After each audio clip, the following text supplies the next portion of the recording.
Thank you for joining us for today's GNCC Espresso webinar, all about talent attraction and retention. Failing to attract and retain the best possible talent has emerged as one of the top business risks for organizations today. We are at a pivotal moment in time when business leaders are recognizing true costs of these challenges and the reality that people risk intensifies all other top business risks. So you might be asking, what are the risks?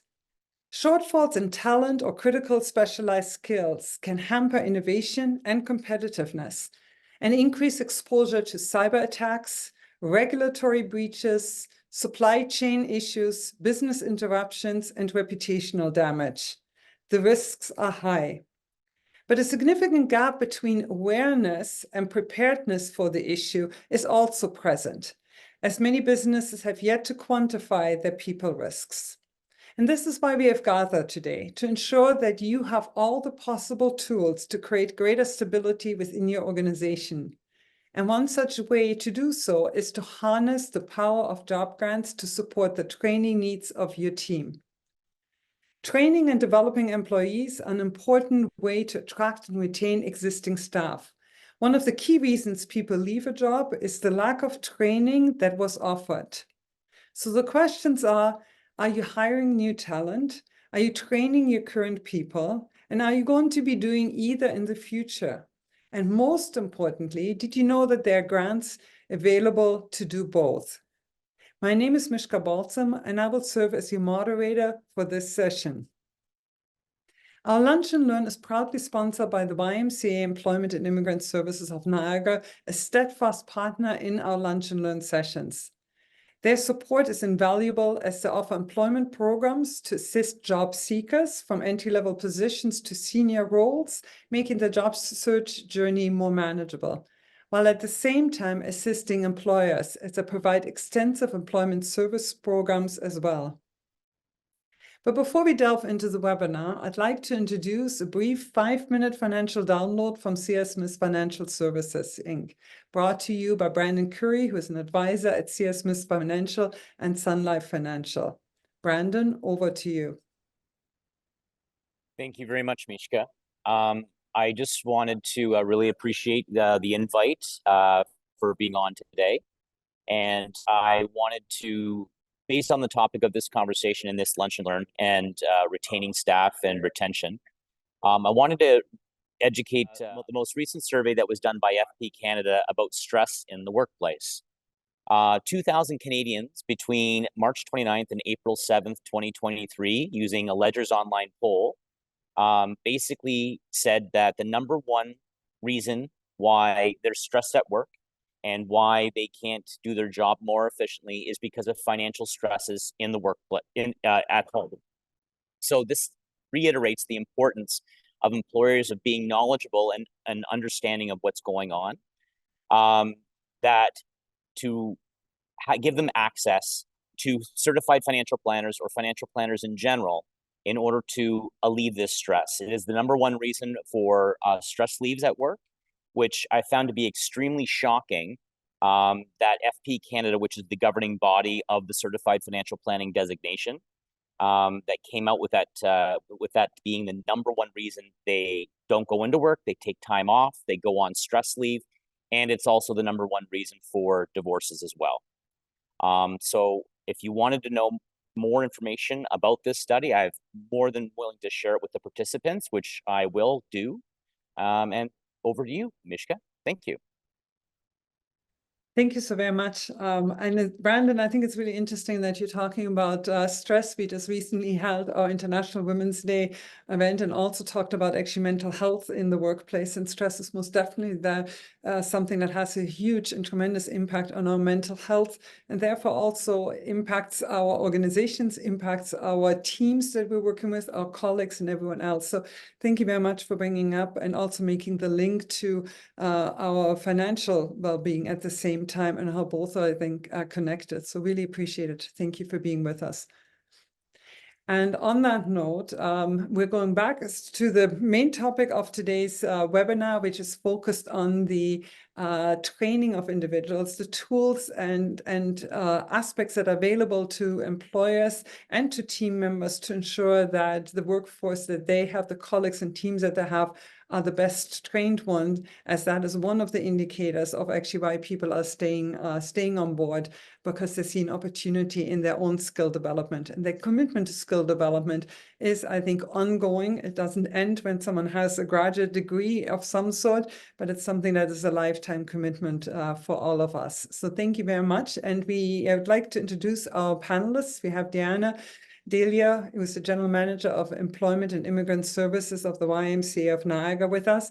It is a familiar face to many of us who are here together, a very strong voice for all the services that the YMCA is offering to job seekers and employers alike. So Diana, it is a pleasure to have you with us over this lunch hour.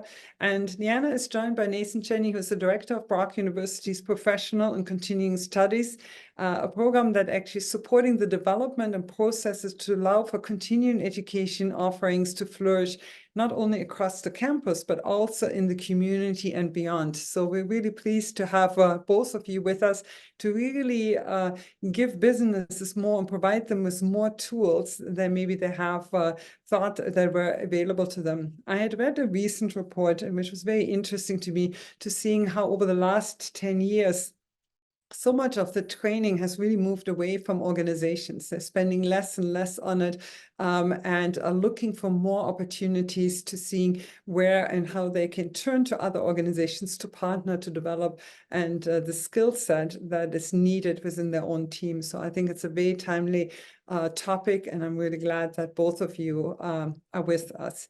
I'm equally glad to be joined by so many of you, and I wanted to give you an outline of today's format. It's meant to be a very interactive one. We're starting out with an overview by both Nathan and Diana, which probably will take about 20-25 minutes. And then the last half hour, we will actually move over to our Q&A session.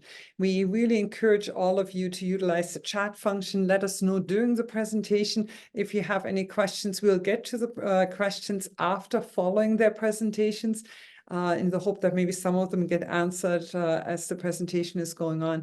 But we've also already received via text and via email, since we've been promoting this webinar, a lot of questions. And please know we're, as always, very committed to getting to all of them. Additionally, if you want to and wish to enable live transcript, you can find that option on your Zoom screen. You would have seen it by now, and please do utilize it. If anyone here on this call is running into any technical difficulties or challenges, just let us know. You can utilize the chat function, and we will directly help you out and hopefully answer any difficulties that you might be experiencing that way. And on that note, it is my great pleasure to actually pass this over to you, Nathan, and who then will pass it over to Diana before we go to our Q&A session. So Nathan, over to you. Thank you, Mishka. So I'm very excited to have the opportunity to connect with all of you today and talk a little bit about this topic. It's something that I think in having sit in on many conversations with employers in the region is going to be continuing to be critical in terms of looking how we can attract top talent to the Niagara region. But beyond just attraction, it's also important for us to identify how we are going to retain talent, because there are some key aspects of that we'll talk about today.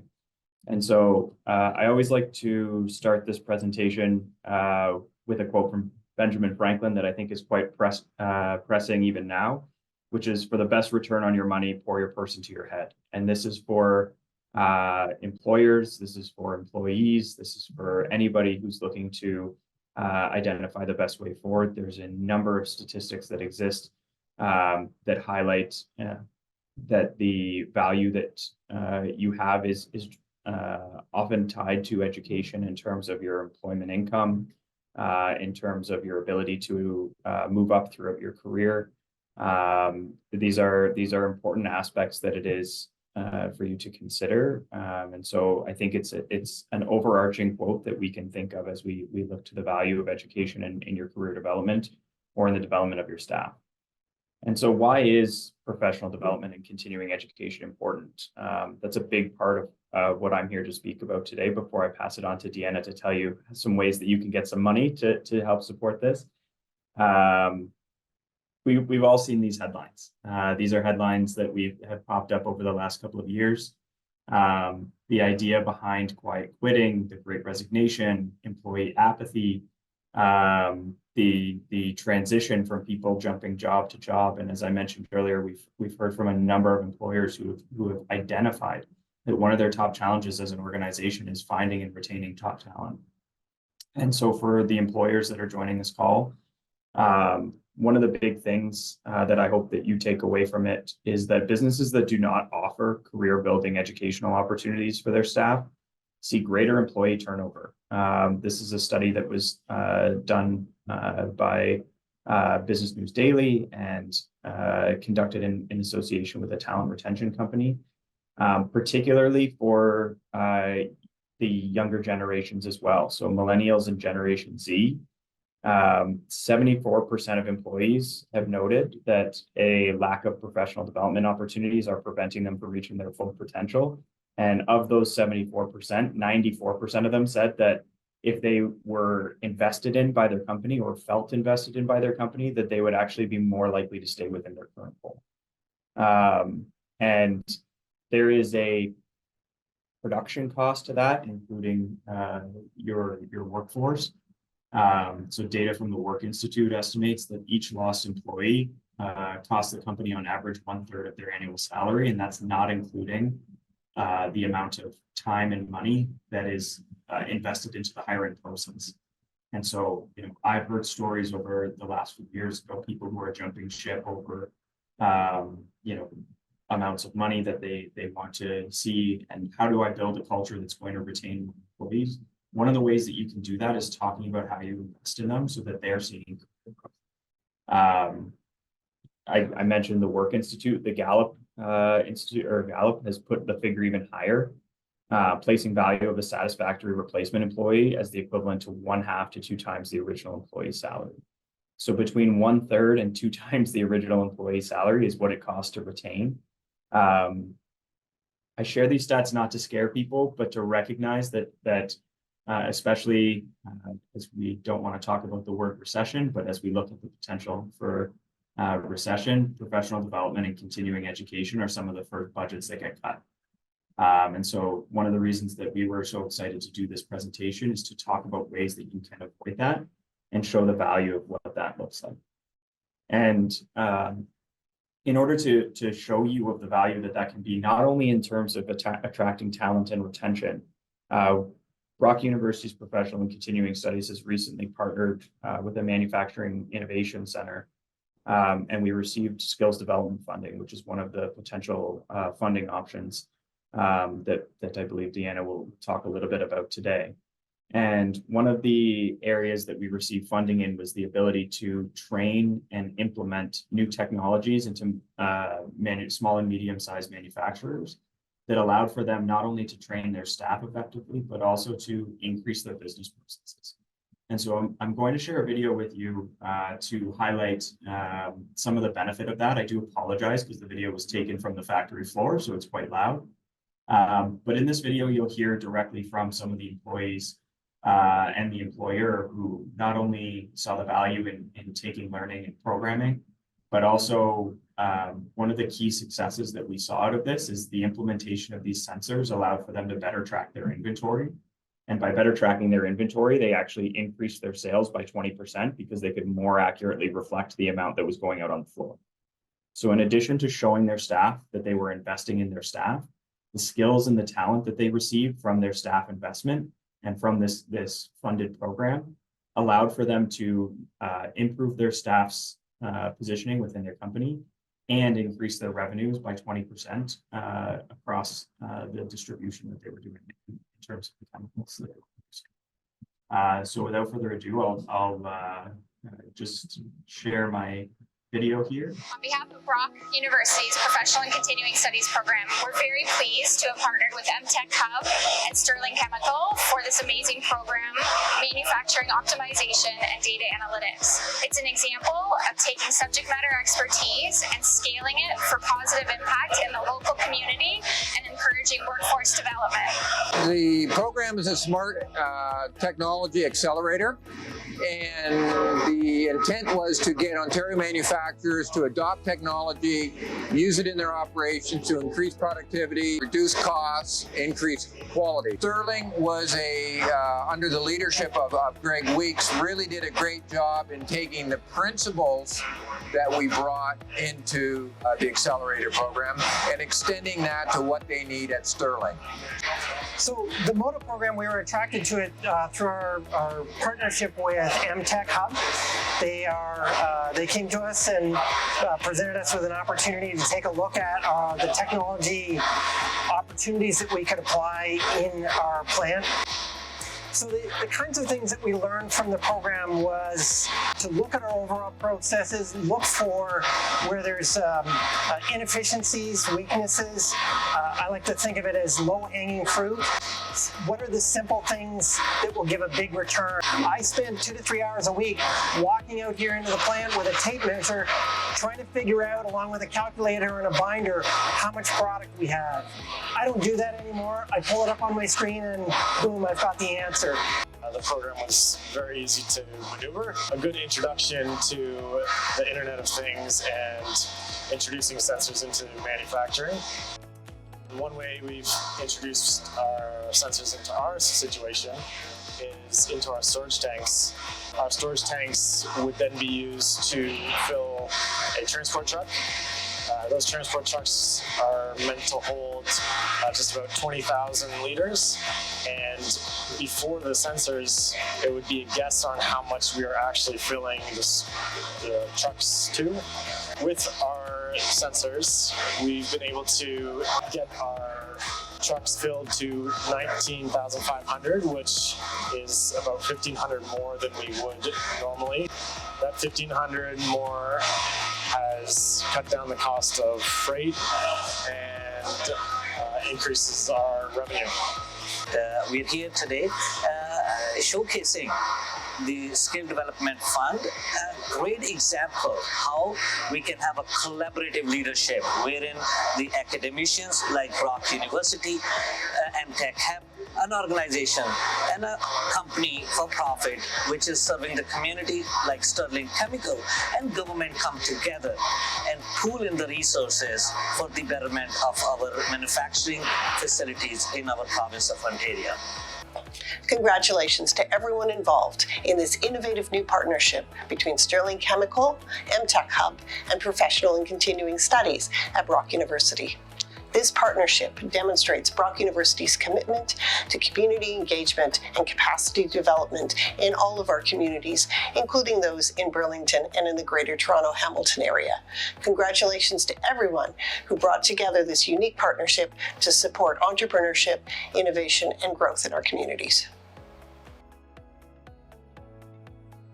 So that's one example of how tying into a funded program allowed for them to invest in their staff. They were a small manufacturing company. They had about 20 individuals. It allowed for them the opportunity to actually be able to increase their processes, but it also gave their staff the opportunity to continue to grow within their career and made them a professional development friendly company. It showed their staff that they were looking to invest in them. One of the things that wasn't included in the video because they didn't want to be on screen was another staff member who had participated, who hadn't previously had any education, has been intimidated by working with the university or college system, but took that particular program and was able to get a better sense of how that worked within their context and their situation. And then as a group, they had actually learned together and created more opportunity that way. So it was a great example of how education can actually support business process. It can invest in their staff and make them feel better about them, their potential growth within the organization. and allow for a culture of training and learning to exist within their company. And so this is what I want to end with before I pass it on to Deanna to give you a little bit of an example as to how you can access some of this funding.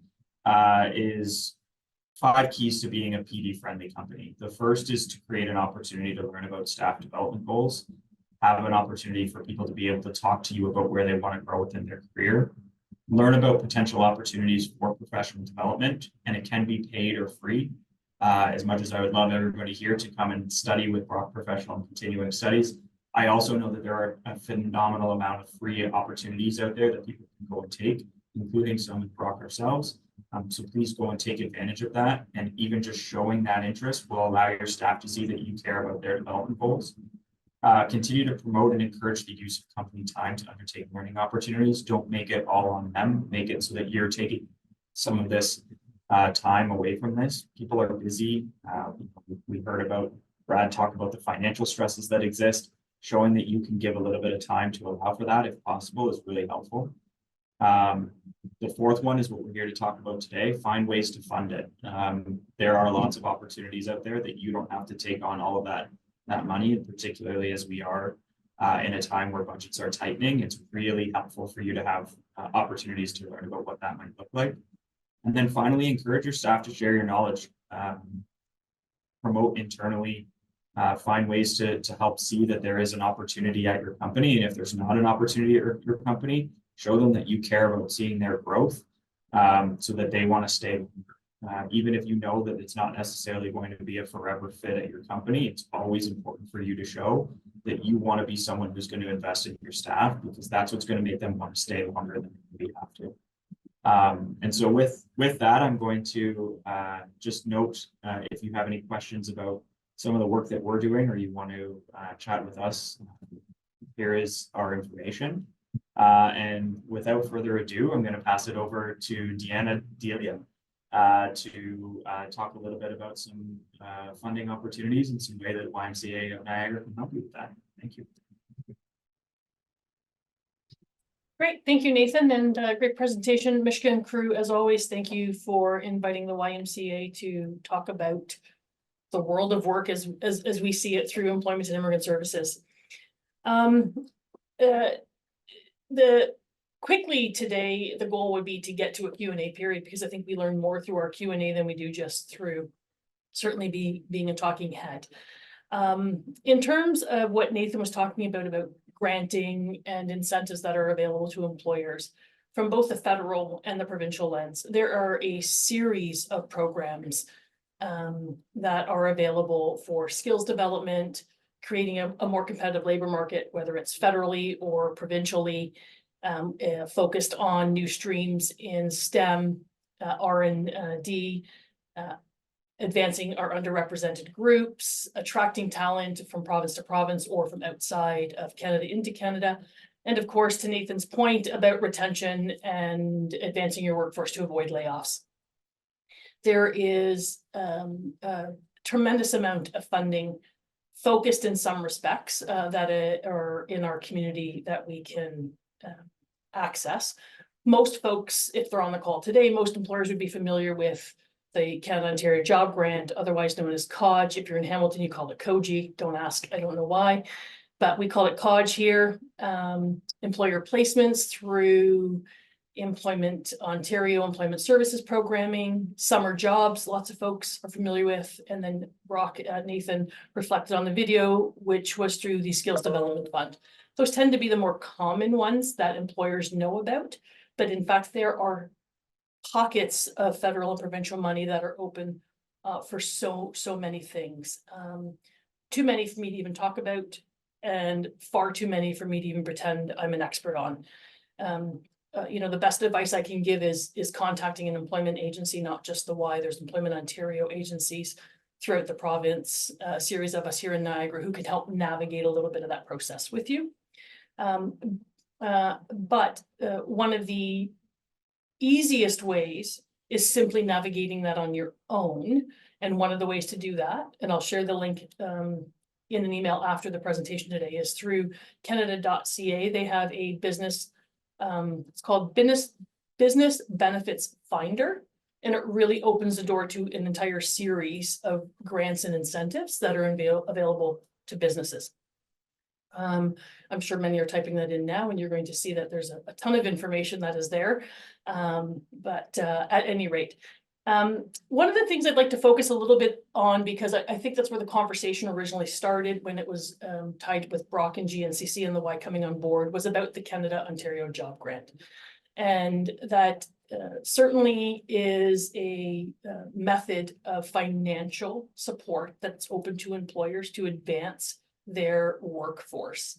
I'll give you some examples of the Canada Ontario Job Grant that has seen success here in Niagara. We've been delivering it since its beginning in 2014.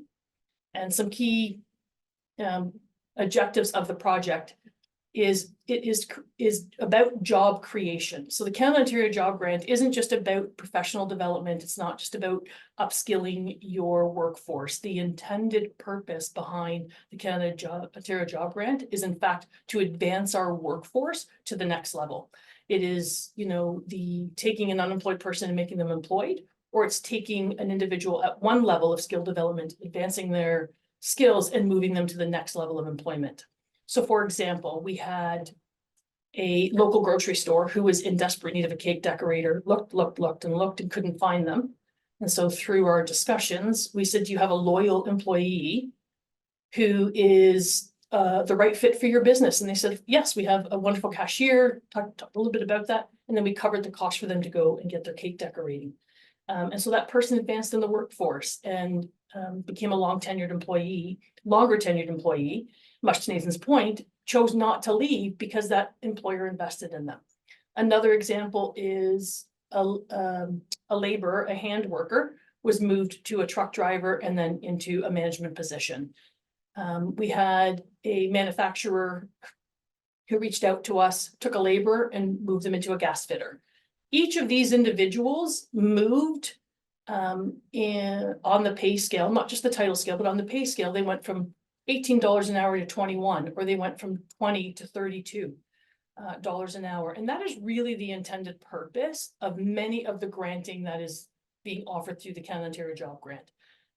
The goal is to consistently elevate the individual who is taking that training into a higher income bracket and into a higher skill level in terms of their employability. So again, I can talk forever on Canada Ontario Job Grant and other grants that are available, but I really do think it's important that we simply open the floor to questions. I know Mishka has a series, some have already been sent in, and I think that will help navigate the conversation in a more directed fashion. So at this point, I will turn the conversation back over to Mishka and let her take the lead from here. Thank you. Anna, thank you so very much. And Nathan, to both of you actually for setting really the foundation to our conversation that we have today. I think it's really helpful. I think Nathan, thank you for emphasizing the importance of it and some of the benefits of it. And Deanna for giving us a little bit of a taste of some of the things that are available for our members here. So overall, when I look at the questions that have come in through the chat, the questions that we have received, it seems to fit into almost three types of categories. The first one would look at what types of training initiatives are eligible for the grant. So that's a lot of questions around that. Likely also to some degree what grants are available.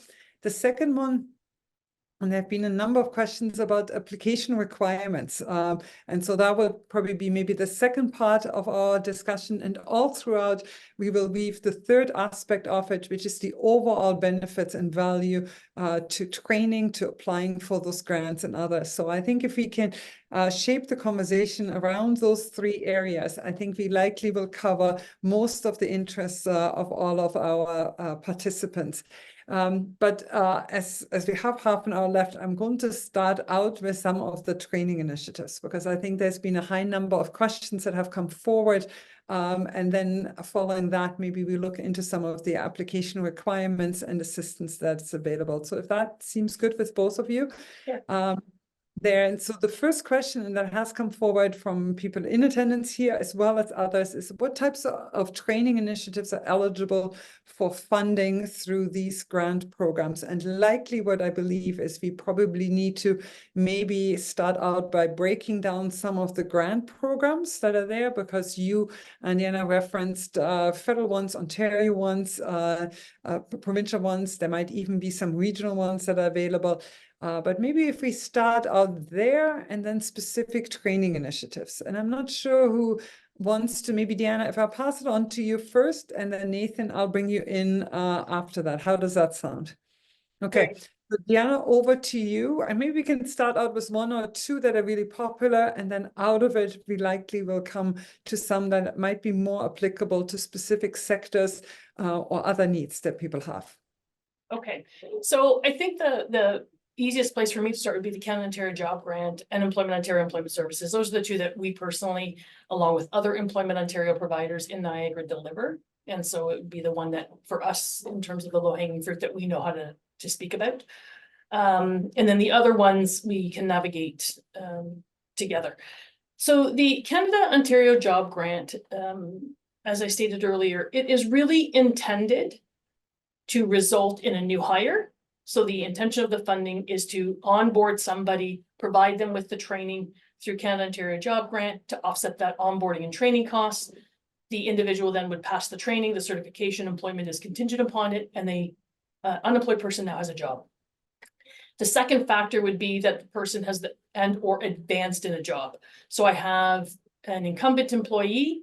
They are currently in a laborer position. And our goal is to advance them because we see them as being the right fit. And so our goal is to advance our labor workforce into our more higher skilled workforce.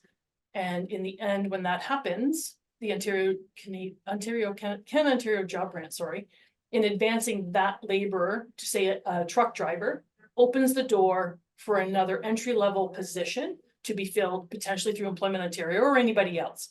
But that is the intent. Ultimately, you are moving people up the scale to increase our workforce and attachment to the workforce. That's the Canada Ontario Job Grant. The other one that we can speak to, yes, please. Can I ask a quick question on Sure. this, and then we can go over to the next one, but just while we're on this particular one, what particular, when you mention and reference the onboarding and training of new staff, what specific training are you talking about? Because is it like health and safety related? Is it where other things? What are specific things that employers can expect when looking at ones that possibly could tap into this fund when onboarding and attracting new staff members? So it could be an employer needs a truck driver and they don't have a truck driver. And so they've agreed through, I'm going to hire this individual on the contingency that they pass this program, they pass the program, and then I would hire them. It could be they need to pass some other level of certification. Again, it's endless, Mishka, and so to kind of put them all together would be a little bit difficult. But it could be I need them to pass this managerial certification program, and then I will hire them. Each employer and each scenario is very, very different. And Kelly Jones and Janice Campbell, who lead our program, would be the ones who helped us navigate that. But I will let you know that there is a Q&A that is on the provincial government's website. It is extremely detailed. Like any government funding, it can be a little cumbersome, and we're certainly here to help navigate that. But any precursor that you might be interested in, I would recommend you really go on the website and do a little bit of vetting yourself. Actually, it's an excellent point, because I think that possibly many of our attendees weren't aware that it's actually as broad as it is, that it even creates and looks at certification for sector-specific initiatives that you have, where maybe at this point people were looking at it, employers were looking at it and saying, I'm relying on my own or my association ones, where they're actually saying you can actually turn to this one specifically for it. I want to bring Nathan in just on the Canada Ontario Job Grant, and specifically towards the second aspect of it, and that is the advancement of employees. Do you find that when you're talking about the professional development, the continuing education, which likely to some degree fall under the advancement of an individual, do a lot of people tap into the Canada Ontario Job Grant and being able to maybe utilize some of the and take some of the programs that are being offered? So over to you, Nathan. Yeah, absolutely. This is, I think, a really good opportunity for employers to take advantage of funding to allow for you to see individuals within your organization grow. And this is to Deanna's point, you know, Canada Ontario Jobs Grant has a great opportunity for you to identify people who are committed to your company and who are looking to advance in their careers and develop, and create opportunities for you to help them with that without having to expend a large amount of money. It'll also really benefit you in reducing the amount of time and frustration that can be associated with the hiring process as it relates to finding qualified applicants for particular positions.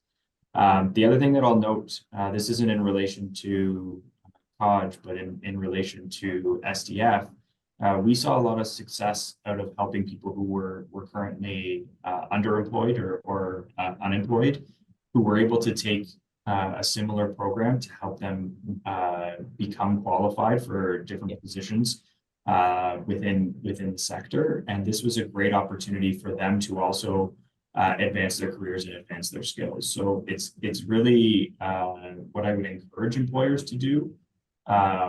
One of the things that I've seen, because we look at labor market information, all the time, is we get hung up on traditional credentials or very specific, stringent skills, and being open to seeing people who are going through professional development, who are continuing their education, or even seeing people within your own organization who are potentially able to undergo this type of professional development that would allow you to fill that type of vacancy is really critical.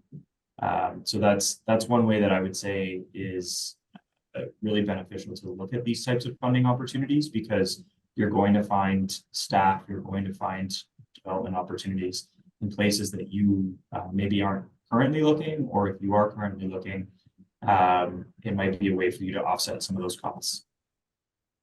Thank you very much. And there are a few questions coming in on the chat regarding the CODGE funding. I will get to them in a second, but Nathan, I wanted to stay with you for 1 second.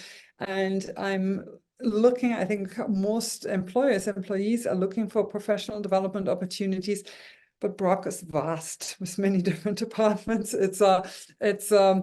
It's maybe navigating it sometimes I'm not saying that it does, but it could potentially be a challenge for an employer and employee. But when you're talking about professional development, continuing education, is there any kind of touch point, concierge service, link, email that you can share with attendees or participants that might make it easier for them to enter all that Brock has to offer on that particular topic? Mishka, I appreciate you teeing me up for this one here. That was very kind of you. That was actually why our unit was established at the university. So we had pockets of continuing education that have been happening at the university. So we have our Goodman group out of our Goodman School of Business. We have our Cool Climate, Enology, and Viticulture Institute, who support the wine and spirit industry. We have our Environmental Sustainability Research Center that's looking at environmental initiatives and certifications and trainings as it relates to that. But the challenge was that you had to know that those programs existed, and definitely one of the pieces of feedback that we've heard is that we want to work with the university, but we don't know where to start. And so one of the things that we've done as an initiative is try and streamline that process and make it easier. We work with our government and community relations office as it relates to these types of funding opportunities. We can navigate that on our back end, and we don't have to have employers go through some of the challenges that could be associated with trying to find the right person at the right place. And the other thing I'll say is that whether if you're looking for continuing education or if you're looking for other areas, reaching out to our community relations office as well is a great way to start, because they can help navigate that path as we go on too. So whether you come through us at Professional and Continuing Studies, if you're looking for professional development and training programs, or if you're just looking to get an understanding of what the university can potentially do for you, that would be through our community relations office. And so our email is ce@brocku.ca. It's 2 letters, it's pretty easy. And we're happy to help point you in the right direction, even if it's not with us. And I see Kirsten just put into the chat as well. She's our community relations person at the university, and she can help support with them as well. Excellent. Thank you very much, because I think this is one of the factors that so many employers are running into. I think it's one of the reasons we're having this webinar, is that there is a host of information out there and people are sometimes so overwhelmed. So I turn away from it, thinking that's easier, and find either different ways or avoid it altogether in making that decision. And so for everyone on the chat, Kirsten Webb is also with Brock University. She's also, I have to say, on our EDI committee, so it's very good to work with her. But she had put a direct link into the chat as well. There's a question, Deanna, and I think the question in the chat is likely directed your way. Can a company or can an organization have more than one funding available, or fund or grant running at a time? And I think that's a really good question. So I think the question is likely for one individual, for one organization, for a group of people. If you could shed some light on that, and that's likely a question that quite a few people have. So you may only have one active app at a time. The Canada Ontario Job Grant Program has a set of tiers that we evaluate as a service provider, and then it goes back through to our funder, MLITSD. At the end of the day, the application has to be at least 6 months prior to the last, or following the last one that you have submitted. And the success of your last agreement will be weighed in terms of vetting the following agreement. So we have to really focus. Our goal is to really focus on what are tier 1 apps, which are applications that avoid layoffs, advance and job change, hire a new individual, or directly level up a current employee. And that leveling up is tied to a wage increase, not just an annual natural wage increase, an actual wage increase, and a title change in terms of responsibility. Okay, that makes sense. The other question that has come forward on cost too, and then we're going to move on to other grants and funding at the same time. Are there certain times of the year that people can access it, or is it year-round accessible to people? So is it 12 months of the year, or is it only certain time frames? So the annual funding starts April 1st and goes to March 31st. So new annual funding will be coming in. We have a responsibility and obligation back to our funders to ensure that we are spreading the dollars out to last the duration of the 12 months. So that if employers are not directly ready and they're doing some homework and they wish to navigate, and we do our outreach, because the program is intended to be 100% directed by the employer, not necessarily training provider. And so our responsibility is to ensure if an employer is ready for that training in October, there are dollars to support tier 1 training in that time frame. So it's not always a first come, first served basis. Okay, I think that helps. I think everyone here. When it comes to application requirements, I want to move that to the side a little bit, because Deanna, you had also, before I stopped you, had actually wanted to suggest maybe a couple of other grants as well. And so I'm going to pass it back to you before maybe getting to some of the questions. Sure. And again, I've just literally dipped in preparation for this session today, trying to find other grants, because in the world of government funding, different times of the government fiscal will decide if there's funding available. New calls for action come into play, labor market trends, gaps, we know with the healthcare crisis, all of those things, they ebb and flows. of our economy actually will change with the funding and granting system that's available. And the one website that I had gone on was rather enlightening, even for somebody who's an old hat in the field. It's interesting to see more and more government grants, both federal and provincial, that are opening up to advance our workforce in Ontario and in Canada, including those who are furthest from the labor market. And so underrepresented groups. And so I would encourage anybody, if you are interested in finding that information out, I'm certainly not a resident expert, but I would be happy to sit, have a conversation, provide links, and give some guidance in terms of what that looks like, because some of these grants are in areas of expertise that are not my area of expertise, but as the employer would be yours. And so together we could collectively come to a solution or a possible understanding of what grants might be available to you. Excellent. Yeah, Nathan? Nishka, if I may join onto that, that's one of the key messages that I think we in our pre-conversation we wanted to take home with this is government funding is intimidating. It's a lot of information to go through, and particularly when you're doing this off. And I'll be honest, when some people are running a business, you're doing this off the side of your desk in some aspects because you're interested in supporting your employees, you're interested in receiving this type of funding for professional development. You recognize the importance of it, but you also have a business to run and you have real needs that are happening at that same time. And so really what our impetus for this conversation is how can we demystify that process for you? How can we make it so that it's easier? And even if we don't have all of the answers, how can we find people who can, right, so that you can focus in your attention on what really matters, which is making sure that your business and your employees are taken care of. And that was a big part of why we wanted to have this conversation. And again, recognizing that might not be Brock University, that Deanna has mentioned that there's other employment services providers as well. It might not be the YMCA. But one of the things that we like to do is make sure that if we don't have the right answer, we can find it and ensure that you will get it, because there might be great opportunities for you at other organizations in the community as well. And at the end of the day, we want to see employers grow and create a culture of lifelong learning and professional development within their companies, because that's what's going to lead to success for the Niagara region.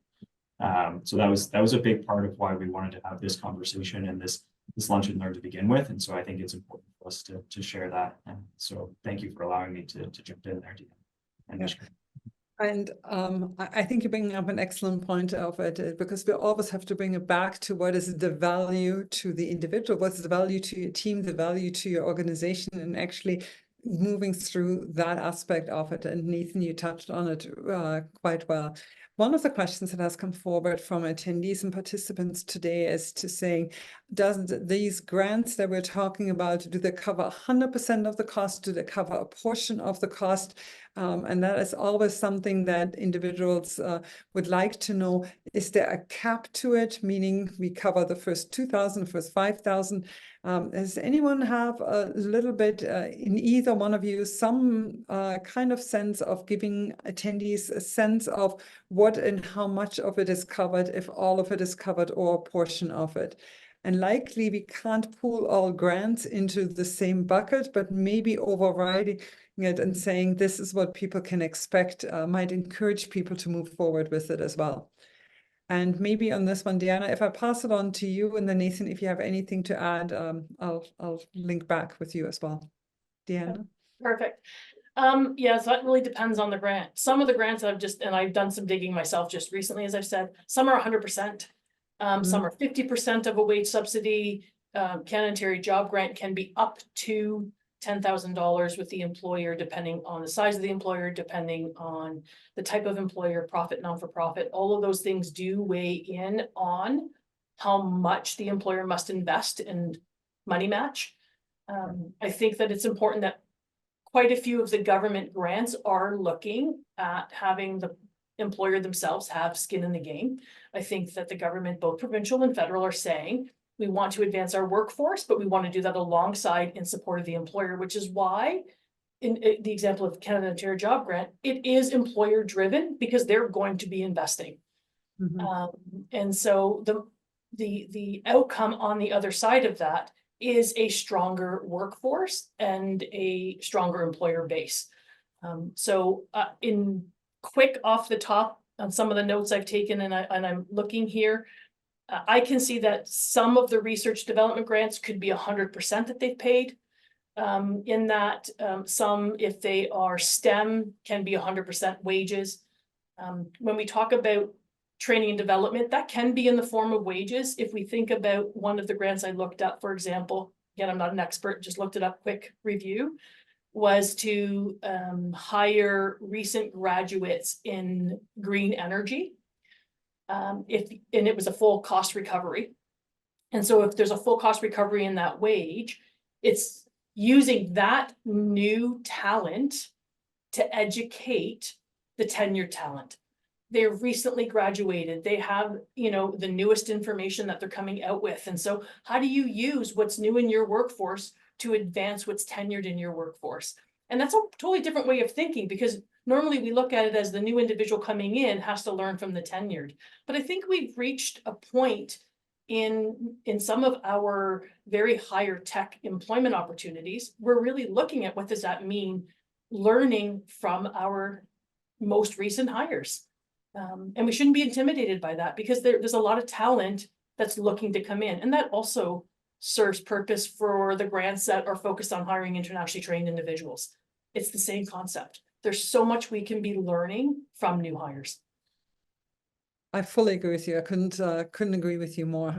It is when both come together, the ones that are experienced as well as the ones that have this fresh set of eyes actually on it, that we actually usually develop the best synergies within our teams. Nathan, the question here is because in some cases it's an early start for people. It's something that some organizations haven't thought of beforehand.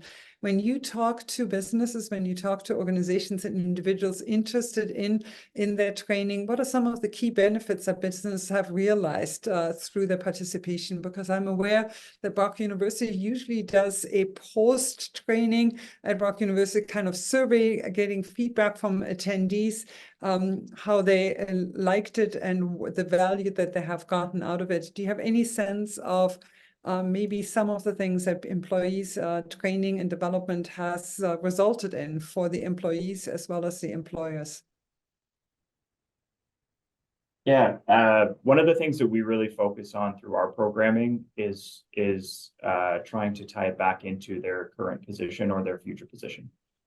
So even when we're looking at potential assessments for micro-credentials, for example, those assessments are typically built to show reflection, to put it into their current context. So it allows them the opportunity to actually take that learning and apply it right away. We're not shying away from the fact that a lot of our programming is directly to benefit career opportunities, but also upskilling and development in the workforce.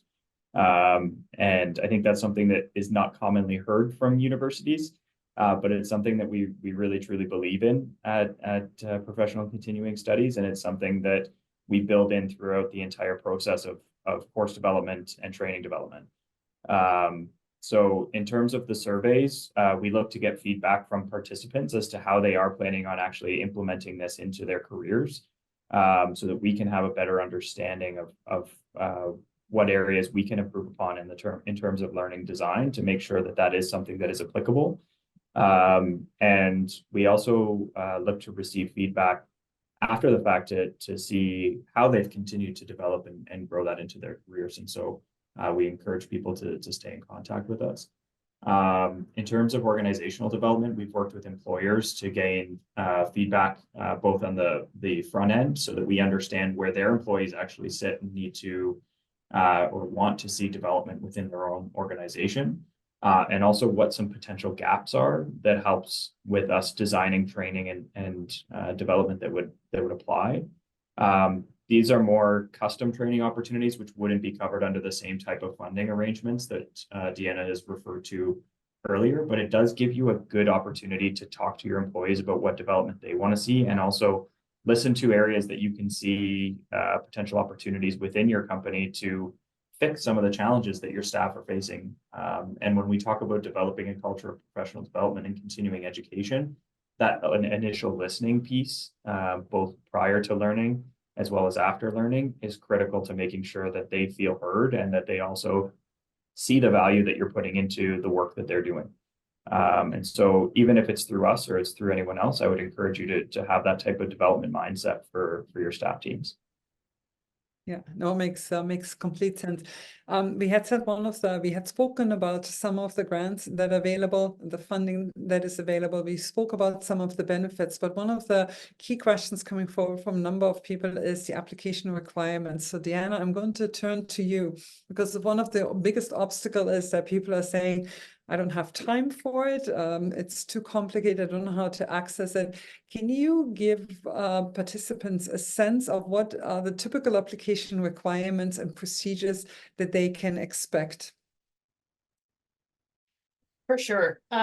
It's onerous. I'm not going to mislead employers on that. I mean, we're certainly here to help on the applications we're familiar with. And working with government funding, we can help navigate some of it, but it is time consuming without question. There is clear measured markers that are in place, not only as you apply, but upon receiving the funding and the reporting back that has to take place. And I think, you know, as I take my Y hat off and put my taxpayer hat on, I'm kind of glad that we have those measures in place. The intended purpose of each of the funding pockets, whether it's federal, provincial, or local, if it happens to come from local government, at the end of the day, every grant in terms of what we're talking about today is intended to advance the workforce. It's intended to make people earn more money or earn an income if they're going from unemployed to employed. And so it is rather invasive on your business in that sense. You do have to show that you have insurance. You have to show that you are WSIB compliant. Employees, if you're doing the Canada Ontario Job Grant, the employer and the employee will have to show that there is a wage increase. That is part of our measurement. And I know that for some employers, they do find that is invasive. That is the term that we hear all the time. And so I'm giving the term back to employers who are on screen today, because I know that's the first thing you're going to think. But at the end of the day, it is to measure and evaluate the healthiness of that program pot of money. Is it doing what it is intended to do? And the goal at the end of the day is to prove that it is, so that those dollars continue in the same fashion. Training and granting dollars changes quite frequently. And the more that employers and the system can navigate and show return on that investment, the louder the voice is back to provincial and federal governments to be able to say, we need to continue to see these dollars invested because this is the actual impact that it's having. Yeah. No, I think it's absolutely right. And I think from a taxpayer's perspective, I think it's needed. And I think it helps business as well. We have an organization gone through it. And I think it's good to stop in our tracks because you also evaluate to saying, like, is this the best way for us to spend our time and our money and our efforts? Yes. In moving forward. Deanna, I wanted to ask you, are there any, you had mentioned a couple of sector-specific grants, other opportunities, other specific ones that maybe target the demographics or priority groups, that maybe some funding programs that aim to support youth, newcomers, individuals facing barriers to employment? You had mentioned it early on in our webinar, but I don't want to miss on that as well. Yeah, so when I did my own little digging in, I'm familiar with what I'm familiar with, but also did a little more digging before today's presentation. There are very specific training grants and incentives for Indigenous-led businesses, for example. And then those businesses who are hiring marginalized or furthest from the labor market individuals. There are grants for Black-led industries who are owned and operated as such. There are youth grants such as summer jobs, which I think most folks are familiar with, but there's also a tremendous amount of grants that are out there in terms of very high-end jobs. The BioTalent Canada was one that I came across. There's what was the other one I came up with? The R&D engineering and multimedia market analysis program for youth that employers can apply to. I was really shocked at how much that portfolio has grown. You know, sometimes we get our nose to the grindstone doing our own granting and our applications, but you know, thanks to this session today, I was able to go and do my own little research and really recognize how much more I have to give to employers in terms of information and the availability of what's out there to advance their workforce. And that's really what it comes down to, is advancing our workforce in Niagara. I think you're absolutely right. I'm conscious of the time. We as an organization, along with many other business associations, are also committed towards sharing whenever we hear a new grant coming forward. One of the ways that we share our information is through our social media channels, but as well through our daily update, which comes out 5 days a week. If you haven't subscribed to it, we can put a link in our chat just for you to be part of it. But the latest in news, grants, funds that are available, sometimes only for a given period of time, can also be accessed that way, as well as our website. Nathan, I'm giving you 20 seconds for final comments, and then I'm giving Deanna the same amount of time, because we're running out of time. I can never believe how quickly an hour goes by, but I think that speaks to the importance of this topic. Nathan, over to you. Yeah, my closing comments would just be to really do a cost-benefit analysis of how you can support your employees and what is the best thing for you to put your time towards, and really look at that truthfully. But even in the ways that, if it's not through funding, how can you show your employees that you are interested in investing in them so that they want to stay with your company? And I think training and professional development is a great way to do it, whether it's funded or not. So please consider that. Do I stay under 20? I hope so. Yeah. Very good. And I also think it leads to really interesting conversations with your staff too. I think it really is, you create a completely different relationship with the people that are reporting to you. Deanna, to you. I just want to say thanks for the opportunity to talk yet again about supports that are offered through the provincial government, the federal government, that are free. That is the one thing we have yet to say. This stuff it's free. And a lot of our employers in Niagara aren't always aware of it. So Mishka and gang at GNCC, Nathan, thank you for giving us the opportunity to talk about these valuable programs that are out there. And we would encourage you to continue to do these over and over again. Reach out through the website that I think the link has been provided through Michaela. And reach out to those other organizations who do that and host a session through GNCC. Yeah, actually, I thank you very much to both of you for spending the last hour with us. To all of our attendees, thank you so very much for being here. And we are committed to providing this update on a regular basis, because as Deanna has said, and as Nathan had indicated, this is an ongoing process, and it changes regularly. So my thanks to YMCA Employment and Immigrant Service of Niagara for being the power behind our lunch and learns in these important sessions today. To our attendees, thank you for being with us. Deanna and Nathan, you rock in having all the answers, so thank you for that. And to CS Smith Financial Services for their 5-minute financial download that also links directly to this topic. If anyone here has any topic suggestions that you're interested in wanting to be part of in a webinar, just please let us know at info@gncc.ca or mishka@gncc.ca. We'd love to hear from you. So thank you very much and have a great afternoon.